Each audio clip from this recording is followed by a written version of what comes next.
For millions of people who suffer from alcoholism and drug addiction, rehabilitation is often a long, painful struggle. Well, now there's a medication that can help kick the addiction in a single dose. Sydney Kohara reports on this wonder drug and why it's illegal in the United States.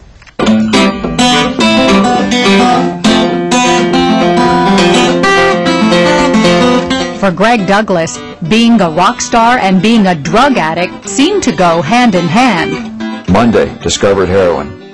Tuesday, started making more money. So it was an ill-timed career move. The Oakland native was a guitarist for the likes of Steve Miller, Van Morrison, and the Greg Kihn Band, playing to huge crowds, even writing a hit single. But eventually, the bright lights came crashing down around him.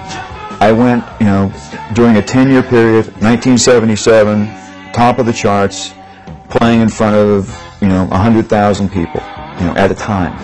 10 years later, I was virtually homeless. I was living in my car. Greg struggled with a heroin and methadone addiction for decades, until 2 years ago, when he discovered a different kind of drug in a clinic just over the San Diego border. A drug that promised to finally help him kick his addictions with just a single treatment. Its name? Ibogaine. I went into the clinic in Mexico and took Ibogaine once. 20 years of addiction to opiates, heroin, methadone, you name it, ended. That's right. He says it stopped his addiction cold. Even more startling is the drug's origins. Ibogaine is an ancient root found in the jungles of Africa, where it's been used for centuries in tribal rituals.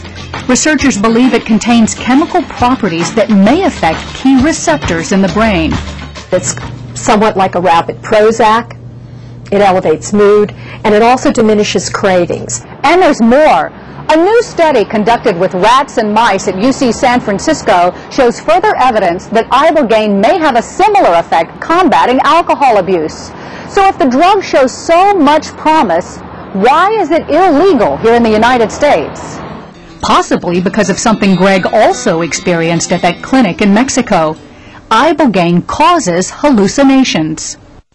I was laying there with my eyes closed, and this huge whoosh of red light came out of the center of my vision.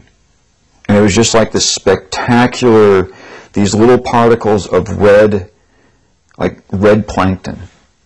When I opened my eyes, I was in Mexico. I knew exactly where I was. I knew what day it was. I knew why I was there.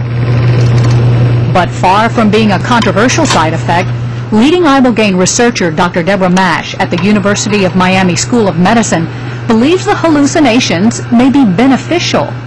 If this is something that helps an individual grab the demon by the tail and gives them insight and makes them motivated to work with their counselor and to stay in treatment, who cares if it's mind-altering?